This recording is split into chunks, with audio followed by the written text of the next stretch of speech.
Hello বন্ধুরা, মিনুর রান্নাঘরে তোমাদের সকলকে স্বাগত। তো কেমন আছো তোমরা? আশা করি সকলে ভালো আছো, আমিও ভালো আছি। তো আজকে আমি বানাতে চলেছি আলুর পকোড়া। তো প্রথমে আলুগুলো লম্বা লম্বা পিচ পিচ করে কেটে নেব। তারপর আলুগুলো ভালো করে জল দিয়ে ধুয়ে নেব। এবার আলুগুলোকে 5 মিনিট সিদ্ধ করে নেব।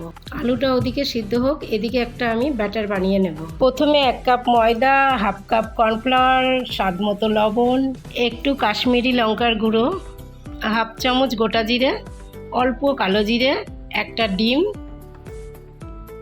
পরিমাণ মতো জল দিয়ে ভালো করে ব্যাটারটা তৈরি করে নেব। 5 মিনিট ধরে ব্যাটারটা ভালো করে রেডি করে নেওয়ার পর এবার আলুগুলো সিদ্ধ হয়ে গেছে, একটা তাওয়ালের ওপরে আলুগুলো তুলে নেব। 2 মিনিট তাওয়াল দিয়ে এইভাবে চেপে চেপে জলটা শুকিয়ে নেব। আলুর জলটা টেনে গেছে। ওদিকে একটা কড়াই বসিয়ে দিয়েছি গরম হওয়ার জন্য। কড়াইটা গরম হয়ে গেছে, তেল দিয়ে দিলাম। আলুর গায়ে একটু কর্নফ্লাওয়ার লাগিয়ে নেব। আলুগুলো এবার ব্যাটারের মধ্যে দিয়ে ব্যাটার লাগিয়ে একটা একটা করে তেলে ছেড়ে দেবো।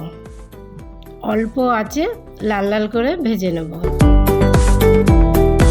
ভাজা প্রায় হয়ে এসছে, এবার আমি পকোড়াগুলো তুলে নেব।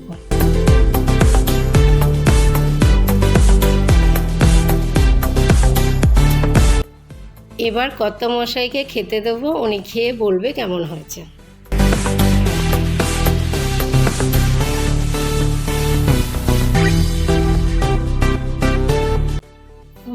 ব্যাপক টেস্ট।